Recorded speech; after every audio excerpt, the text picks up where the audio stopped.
My first sort of iteration of thinking was, how do we better integrate this idea of what was maybe perceived as charitable work with traditional entrepreneurship, which was more profit focused. How do you bring purpose into your career path and into your aspirations? We wanted to make our offerings available to all students, create an offering that could sort of live and breathe organically, as I used to say, sort of in and around the buildings and in and around all the disciplines. The early iterations of the Innovation Fellows was a combination of College of Design students, because I knew human-centered design was a really important part of it. Sort of my first Venn diagram of the Social Innovation Fellows was on my whiteboard, kind of like a systems mapping. Students live here, here, here. The gaps in their offerings are here, here, here. This is what our perceived idea of their needs are, and just came up with this huge, big mess of relationships and things missing and things that were not connected. I would say we spent, a good year talking to students, their discipline with aspirations for a purposeful, mission-focused, doing good pursuit. That's how it all started. It was listening to what the students wanted, and students from all across campus, finding some champion students, finding some champion faculty and administrators who seem to understand that there's real value. I had no job description, just as backstory. Like, when I came to the Institute, there was no knowledge of social entrepreneurship. It was very new.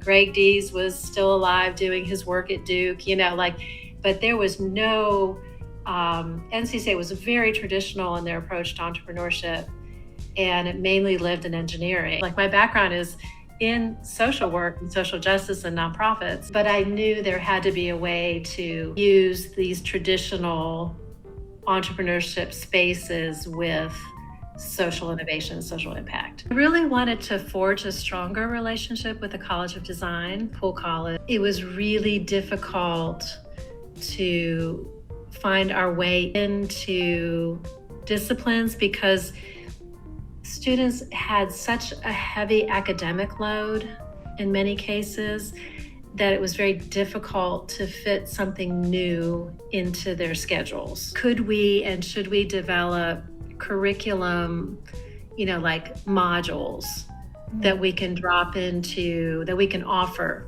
to textiles, because I had a lot of textile students, CHAS, that we could offer to engineering or Poole College, where a faculty member could dedicate, maybe part of a semester. More flexibility, more integration with different requirements across campus.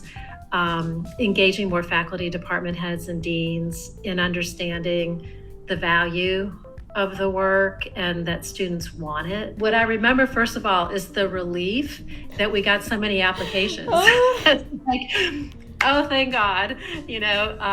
We had, I think, 147 applications or something. Realizing the incredible contribution that mentors could make, the value to our nonprofit and social enterprise partner. Good work doesn't just happen like that. You don't have 10 or 12 weeks and all of a sudden you've transformed, the mission of an organization, or you've embedded social impact. Like, it takes time. And the other thing that I realized in that first cohort is how important it is to hold space for failure and disappointment. Because students come in and they're like, this is what we're going to do. We're going to accomplish this. Big goals. Social change and innovation takes time and patience and a lot of stumbling and a lot of trying things on. There were a lot of aha moments for students who were like, gosh, we had no idea it was going to be this hard. Honestly, we built it as we went. Like, it was very organic and highly responsive to student input. When I look back at what was most meaningful, and left the biggest imprint on me, it was seeing how students really grew in their sense of what they can do in the world and what they can be in the world. And how many stories I heard of students who did, to your point, Matt, go on for interviews. I had Pranaj, a student who went on to dental school, and he said in his dental school interview, when he talked about being a social innovation fellow, it's when people leaned in and said, "Tell us more." I had a former fellow win the Knight Hennessy scholarship for Stanford, which is the big, prestigious, full tuition, travel, the whole thing. And she will tell you she attributed her final sort of over the finish line to all of the interest in her journey as an innovation fellow, social innovation fellow. It would be through those student stories that I really celebrate. Most proud too that I persisted even when the Institute for Nonprofits was dismantled. Everything was gone except my program, essentially. It was like, we're the last one standing. Also the resilience and just the pure determination to keep this ever evolving, and adapting to what students want and what students need.